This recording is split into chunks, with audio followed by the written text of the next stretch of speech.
Now the next topic is simple microscope. Simple microscope, कोई बताएगा simple microscope क्या होता है? अमन, क्या होता है सिंपल माइक्रोस्कोप? सर छोटी चीज को देखने के लिए जो यूज होता है। हाँ, किसी छोटी चीज को बड़ा करके देखने के लिए जो लेंस यूज होता है। अब छोटी चीज कितनी? वो चीज जिसको हम पहले से देख पा रहे हैं। जैसे ज्वेलर्स देखते हैं ज्वेलरी को, जैसे घड़ी बनाने वाले वॉच मेकर्स घड़ी के छोटे पुर्जों को देखते हैं, या ज्योतिष हाथ देखते हैं। छोटा सा लेंस होता है ना, जिसे मैग्नीफाइंग ग्लास भी बोलते हो आप, तो वो सिंपल माइक्रोस्कोप होता है। शगुन, बात क्लियर हुई? Yes sir. तो सिंपल माइक्रोस्कोप जस्ट एक मैग्नीफाइंग ग्लास को बोला जा रहा है, उसे आप सिंपल माइक्रोस्कोप बोलते हैं। मैं यहाँ पे कोई थ्योरी नहीं लिखवाऊंगा, मैं आपको नोट सेंड करूंगा, मैं आपको सारा डायग्राम बताऊंगा और मैग्नीफाइंग पावर बताऊंगा जो हमारा मेन कैलकुलेशन में आता है। तो ये तो पता ही चल गया आपको कि सिंपल माइक्रोस्कोप क्या होता है। तो वो कैसे काम करता है वो बताता हूं। इसकी कंस्ट्रक्शन में एक लेंस होता है, एक ऐसा लेंस जिसकी फोकल लेंथ कम होती है। अभिषेक, मैंने क्या बताया, इसकी फोकल लेंथ क्या होती है? कम या ज्यादा? कम होती है। कम होती है। याद रखना, कम होगी। आप कहोगे सर कम फोकल लेंथ से फायदा क्या होगा? जब मैं सॉल्यूशन करूंगा तब बताऊंगा उससे फायदा क्या हुआ। ओके, तो ये लेंस है, ये इसका ऑप्टिकल सेंटर है। यहां पर कहीं फोकस मान सकते हो। ऑब्जेक्ट को कहां रखना है? जिस चीज को आप देखना चाहते हो लेंस से, उसे एफ और सी के कहीं बीच में मानना है। किसमें? कहां पर? एफ और सी के कहीं बीच में। बिल्कुल मिडल नहीं कह रहा हूं, इन दोनों के कहीं पर भी बीच में हो सकता है। तो इस ऑब्जेक्ट को देखना है, इस ऑब्जेक्ट को जिसका नाम मैं ए बी कह रहा हूं। ये ऑब्जेक्ट है जिसका नाम है ए बी, मैं यहां से नाम दे रहा हूं ए और बी। अब जो रेज पैरेलल जाती है, अच्छा बेटा, जो फोकस इतना फोकस यहां भी तो होगा इतनी दूरी पर, मतलब यहां पर रेज पैरेलल जाती है, वो कहां से जाएंगी? जो रेज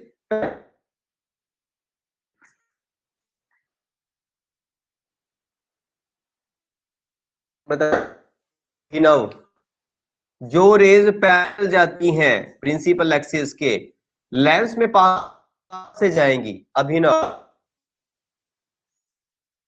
जो नहीं बता पा रहा पास कर रहा हूं आगे। अर्पिता, जो पैरेलल जाएंगी कहां से जाएंगी? सर फोकस से। फोकस से जाएंगी। यह पढ़ लिया हमने, फोकस से जाएंगी। दूसरा पूछ रहा हूं क्वेश्चन, शगुन, जो रेज सी से जाएंगी ऑप्टिकल जाएंगी, क्या वो बेंड हो जाएंगी, सीधी निकल जाएंगी? सर सीधी निकल जाएगी। आवाज कट गई है, दोबारा एक बार बताना। जो सी से जाएंगी वो रेस बेंड नहीं होंगी, में पड़ा। अब ये रे आगे वाइड होती जाएगी, बट अगर मैं पीछे की तरफ एक्सटेंड करूं, पीछे की तरफ एक्सटेंड करूं, इधर इधर यहां,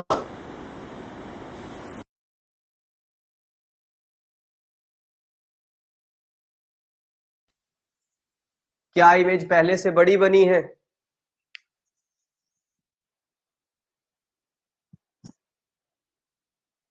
अच्छा, आवाज क्लियर नहीं आ रही है। एक मिनट एक मिनट एक मिनट एक मिनट, आप बताना, अब आवाज आ रही है अर्पिता? Yes sir. ओके, तो ये ऑब्जेक्ट है, रेज आगे चली गई, नहीं मिली, तो हमने पीछे की तरफ मिलाया, तो पीछे आकर इमेज बनी बड़ी इमेज बनी, इनलार्ज। ये वर्चुअल है, इरेक्ट है और मैग्निफाइड है। अब बता दो भी, आवाज आ रही है काजल? यस सर, अब क्लियर। ठीक, ओके। अभिषेक, क्लियर हुआ ये कंसेप्ट कैसे काम कर रहा है माइक्रोस्कोप, सिंपल माइक्रोस्कोप? एक बार रिपीट करना, मैं नीचे चला गया था। आ नहीं रही मेरे पास। अमन, आपके पास आ रही है आवाज? सर रिपीट कर दो सर, बीच में आवाज चली गई रिपीट सर आपकी। कर देते, चलो रिपीट कर देते हैं, एक बार दोबारा रिपीट कर देते हैं। बेटा मैंने कहा कि एक माइक्रोस्कोप है, मतलब एक लेंस है, सिंपल लेंस है, कन्वेक्स। अगर मैं ऑब्जेक्ट को, ए बी ऑब्जेक्ट को एफ और सी के कहीं बीच में रखता हूं तो क्या होगा? जो रेज टॉप से, यहां से दो रेज चलानी है, से होकर जाएंगी, और जो रेज सी से होकर जाएंगी वो सीधी निकल जाएंगी। बट यह कहीं मिलेगी नहीं, इसके लिए मैं इसको पहले पीछे की तरफ एक्सटेंड कर देता हूं, पीछे की तरफ एक्सटेंड करता हूं, यहां मिली तो यहां एक इनलार्ज मैग्नीफाइड इमेज बनी, जो कि वर्चुअल इमेज है, इरेक्ट है, वर्चुअल है, मैग्नीफाइड है। अमन बताना, बात क्लियर है? Yes sir. ये मेरा सिंपल माइक्रोस्कोप है। अब आपसे पूछेगा क्या? आपसे थ्योरी नहीं पूछेगा। थ्योरी में तो मैंने बता दिया, ये स्मॉल फोकल लेंथ का एक लेंस होता है और ये मैग्नीफाइड इमेज बनाता है, इनलार्ज बनाता है, इरेक्ट बनाता है। आपसे पूछेगा मैग्नीफाइंग पावर, आपसे पूछेगा मैग्नीफाइंग पावर। मैग्नीफाइंग पावर क्या होता है? अर्पित, आपने मैग्निफिकेशन पढ़ा था? Magnification? Yes sir.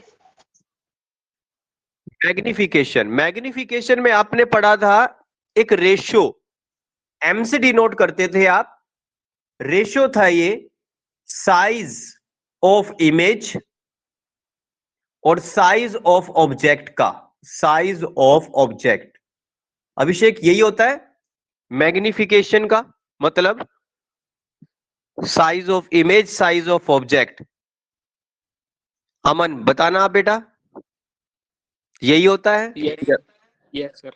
Okay, now मगर यहां ऐसा नहीं है, यहां हम साइज की बात नहीं करते, यहां हम एंगल्स की बात करते हैं। मैग्नीफाइंग पावर m एक रेशो होता है, रेशो किसका? एंगल का। वो एंगल है आई पे, आई यहां माननी है भाई, लेंस पे माननी है आई। इमेज बनाती है आई पर और ऑब्जेक्ट बनाता है आई पर। बट कब? जब दोनों होते हैं 25 सेंटीमीटर की दूरी पर, एट लिस्ट डिस्टेंस और डिस्टिंक्ट विजन।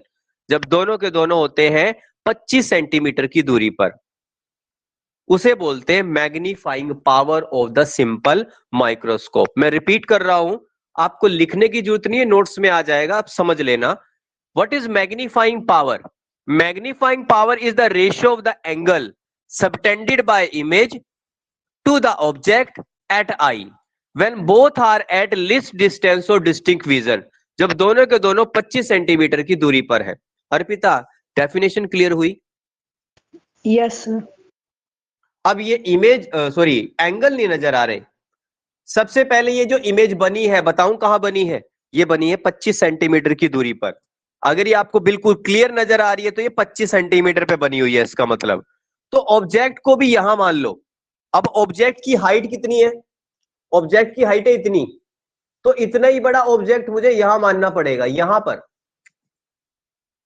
ये मान लिया ऑब्जेक्ट, इसको बी डबल डैश कह देता, मतलब ए बी और ए बी डबल डैश एक ही बराबर है हाइट में। अब देखना, ये जो इमेज है ये एक एंगल बना रही है, बड़ा एंगल, दिस वन बीटा। और ये जो एंगल बना रहा है ऑब्जेक्ट, इसको यहां से लेकर आओ, ये वाला एंगल, इस एंगल को बोलेंगे अल्फा। अमन बताने, ये बात क्लियर हुई? अल्फा एंगल कौन सा कह रहा हूं मैं? जो ऑब्जेक्ट बना रहा है यहां पर। आपको क्या सर ऑब्जेक्ट तो ये है? नहीं, मुझे इसे भी यहां मानना पड़ेगा क्योंकि ये दूरी 25 सेंटीमीटर की दूरी पर है, यहीं पर इमेज है, यहीं पर ऑब्जेक्ट है, दोनों एक ही दूरी पर मानने पड़ेंगे। अभिषेक बताना क्लियर है ये बात? Yes sir.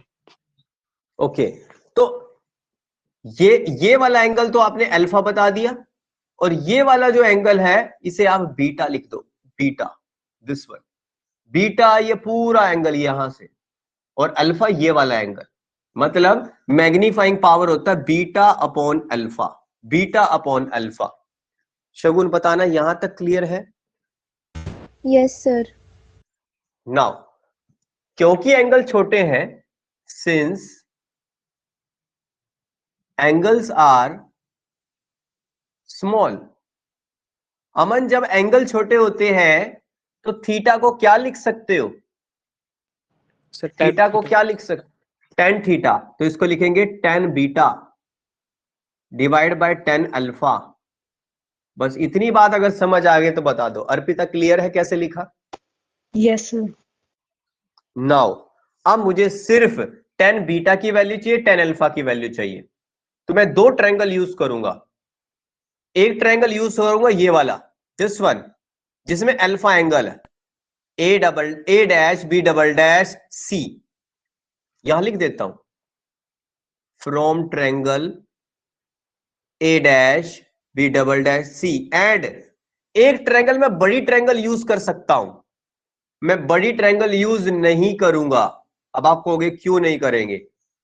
क्योंकि मुझे हाइट से कोई मतलब नहीं है, मुझे दोनों की हाइट एक जितनी लेनी है ताकि वो दोनों कैंसल हो जाए, इसलिए मैं ये वाला ट्रायंगल लूंगा, ए बी सी वाला, ए बी सी वाला।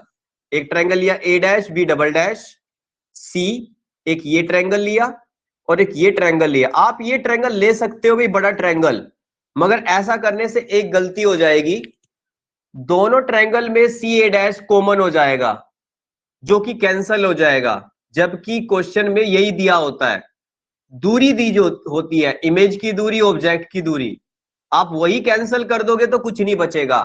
हाइट कैंसिल कर सकते हो क्योंकि हाइट आपको क्वेश्चन में दी नहीं होती, इसीलिए मैं कौन से ट्रायंगल यूज कर रहा हूं, A dash B double dash C, A B C. Aman बताना बात क्लियर हुई? Yes sir. सबसे पहले टेन बीटा की वैल्यू बताओ। Now tan beta, tan beta, tan theta होता परपेंडिकुलर अपॉन बेस, परपेंडिकुलर है ए बी और बेस है सी ए। अर्पिता ठीक लिखा मैंने? Yes, sir. ये ठीक लिखा मैंने? अच्छा अब बताओ टेन अल्फा की value, tan alpha, tan alpha perpendicular A dash B double dash upon C A dash. Shagun मैंने ठीक लिखा? Yes, sir. लिखी।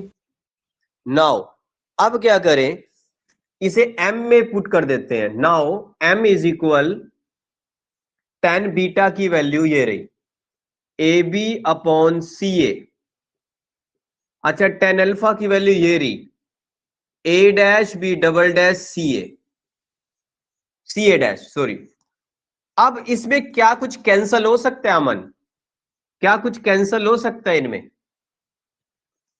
इनमें कुछ कैंसल हो सकता है अमन? No sir. हो सकता है बेटा, ए बी और ए डैश बी डबल डैश एक ही हाइट है, ये दोनों एक ही चीज है, इसी को तो मैंने यहां बनाया था, तो मैं ए बी को ए डैश बी डबल डैश से कैंसिल कर सकता हूं। अर्पिता ये बात क्लियर हुई? Yes, sir. क्योंकि ये दोनों हाइट बराबर है, which is equal C A dash upon C A. Now अब मुझे सिर्फ ये बता दो सी ए का क्या मतलब है। सी ए का मतलब है ऑब्जेक्ट की दूरी, यू लेफ्ट में है तो माइनस लगा दो, और सी ए डैश का क्या मतलब है अमन? सी ए डैश का क्या मतलब है? सर किसकी दूरी? इमेज की। इमेज की, लेफ्ट में है तो माइनस। शगुन बताना क्लियर है ये? Yes, sir. Now m is equal C A dash की जगह तो आपने लिख दिया माइनस के वी और सी ए की जगह लिख दिया माइनस के यू, ये इससे कैंसिल किया तो m की वैल्यू आ गई v अपॉन यू। आप कहेंगे सर ये आंसर निकल चुका है, मैग्नीफाइंग पावर आ चुकी है, बट ये आंसर नहीं है, क्योंकि आपने डेफिनेशन में बोला था लिस्ट डिस्टेंस और डिस्टिंक्ट विजन, वो तो आया नहीं यहां पे। इसके लिए क्या करना पड़ेगा, इसके लिए एक सॉल्यूशन और करना पड़ेगा। आपको पता है -1 upon u plus 1 upon v is equal 1 upon f होता है। कौन सा फॉर्मूला है ये अभिषेक, कौन सा फॉर्मूला है ये? मिरर फॉर्मूला था। ये लेंस फॉर्मूला बेटा, क्योंकि हम लेंस की बात कर रहे हैं तो लेंस माइनस लगाया हुआ है तो ये लेंस फॉर्मूला है। सबको v से मल्टीप्लाई कर दो। अगर सर माइनस हट जाएगा फिर तो हाँ, फिर ये मिरर फॉर्मूला बन जाएगा। मल्टीप्लाइंग बाय v, इस पूरी इक्वेशन को v से मल्टीप्लाई करो, minus v upon u plus v upon v 1 upon f. एक काम कर सकते हो, इस माइनस को या तो इस माइनस को उधर ले जाओ और इस f को इधर ले आओ, ऐसा हो सकता है। ठीक है, एक काम करते हैं, v अपॉन वी को 1 लिखते हैं, इस 1 अपॉन एफ को इधर ले आते हैं, माइनस के एफ, सॉरी 1 अपॉन एफ। यहां गलती होगी, यहां v तो मल्टीप्लाई नहीं किया, यहां भी तो v आना चाहिए। v अपॉन एफ इधर आ गया और इसे उठाकर उधर ले गए तो v अपॉन यू बन गया। और आपने कहा था v अपॉन यू m होता है, तो इसको मैंने m के बराबर रख दिया, तो मेरे पर फाइनल आंसर आया m is equal 1 minus v upon F. But यहां पर अब भी लिस्ट डिस्टेंस नहीं आया। अब अमन ये बताओगे ये इमेज कितनी दूरी पर बनी थी, ये इमेज कितनी दूरी पर बनी थी? सर 25 सेंटीमीटर, मतलब लिस्ट डिस्टेंस, जिसको आपने यहां v लिख दिया गलती से, इसको v नहीं लिखना था, इसको d लिखना था। Now v is equal minus के d लिखोगे यहां पर। फॉर्मूला में दोबारा जब वैल्यू पुट करते हैं तो आप इसे -25 सेंटीमीटर ही लिख रहे हो एक तरह से, तो माइनस निशान लगाना पड़ेगा। Therefore m is equal minus d upon f, तो आपका आंसर आ गया 1 प्लस d अपॉन f। ये आपके पास फाइनल आंसर आया किसी सिंपल माइक्रोस्कोप की मैग्नीफाइंग पावर, किसी सिंपल माइक्रोस्कोप की मैग्नीफाइंग पावर। हिमांशु बताना क्लियर हुआ कैसे निकाली मैग्नीफाइंग पावर? Yes sir. बेटा एक बार रिवाइज कर रहा हूं मैं, नेक्स्ट टॉपिक देखो, ये लेंथी टॉपिक है, अभी मैंने सिंपल माइक्रोस्कोप किया है, नेक्स्ट टॉपिक होगा कंपाउंड माइक्रोस्कोप। जल्दबाजी में नहीं कराऊंगा, एक एक चीज पहले एक्सप्लेन कर दूं। मैं दोबारा बता रहा हूं क्या होता है सिंपल माइक्रोस्कोप। सिंपल माइक्रोस्कोप सिर्फ एक लेंस होता है, डबल कन्वेक्स लेंस होता है स्मॉल फोकल लेंथ का, जिसे आप मैग्नीफाइंग ग्लास भी बोल सकते हो। इसकी मैग्नीफाइंग पावर क्या होती है? सबसे पहले इमेज बनती कहां है? अगर कोई ऑब्जेक्ट ए बी एफ और सी के कहीं बीच में होगा तो उसकी इलार्ज मैग्नीफाइड, मतलब एक इमेज इरेक्ट वर्चुअल बनेगी on the same side lens इस ऑब्जेक्ट की तरफ।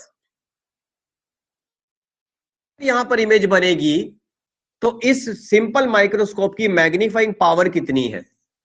हमने कहा ये होता ये जो इमेज और जो ऑब्जेक्ट एंगल बनाएगा कब? जब दोनों 25 सेंटीमीटर की दूरी पर है। क्योंकि एंगल छोटे हैं, बीटा को 10 बीटा लिखोगे, अल्फा को 10 अल्फा लिख दोगे। फिर दो ट्रायंगल लेंगे, एक ट्रायंगल है A dash B double dash सी, ये वाली दिस वन, और एक ए बी सी। यहां से निकालेंगे 10 बीटा की value perpendicular upon base, perpendicular upon base, 10 alpha की value perpendicular upon base, this one. दोनों वैल्यू यहां पुट करेंगे, ये दोनों कैंसिल हो जाएंगे, ये बचेगा। सी ए का मतलब ऑब्जेक्ट की दूरी, सी ए डैश का मतलब इमेज की दूरी। C A object, C A dash image, value put की तो ये आ गया। बट यहां पर लिस्ट डिस्टेंस नहीं आया, तो हम इसको सोल्व करेंगे। पहले ये लगाएंगे लेंस फॉर्मूला, सबको v से मल्टीप्लाई करेंगे, सोल्व करेंगे, तो फाइनली m की वैल्यू ये आ गई। क्योंकि v लिस्ट डिस्टेंस पे बना है तो इसको -25 लिख देंगे, तो ये सोल्व करेंगे, ये आंसर आ जाएगा। एक बार बता दो अर्पिता, क्लियर है? Yes, sir. Shagun, Aman, Yes, sir. Yes sir. Himanshu, Deepak, Yes, sir. Kajal, Yes, sir. Abhishek. Yes sir. हाँ जी, एक काम करो, इसका स्क्रीनशॉट ले लो और डिटेल्ड में जो नोट्स है मैं आप लोगों को सेंड करूंगा। आपको रिवाइज भी करना है रिकॉर्डेड वीडियो की हेल्प से, और इसके नोट्स भी बनाने हैं। इसके बाद जो मैं टॉपिक स्टार्ट करूंगा, अच्छा पहले मुझे बता दो इसका यूज क्या होता है। स्क्रीनशॉट लो पहले तो स्क्रीनशॉट ले लो, स्क्रीनशॉट ले लो।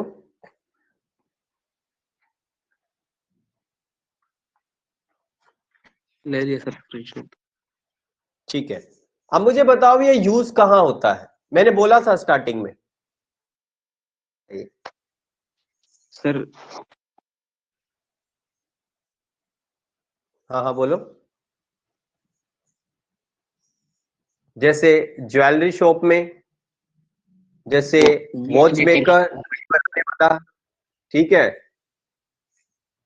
जहां भी छोटी चीज को बड़ा करके देखना है। लेबोरेटरी के अंदर भी होता है, लैब्स में होता है। हमारी अगर फिजिक्स की लैब है तो फिजिक्स की लैब में भी होता है। जब आप वर्नियर कैलिपर की रीडिंग लेते हो तो वो छोटी छोटी रीडिंग होती है, लाइंस, उन्हें देखने के लिए भी यूज होता है। तो ये है हमारा सिंपल माइक्रोस्कोप। अब थोड़ा सा और व्यू दे दूं, नेक्स्ट जो टॉपिक होगा वो क्या होगा, वो होगा कंपाउंड माइक्रोस्कोप। उसमें एक की बजाय 2 लेंस में यूज करूंगा।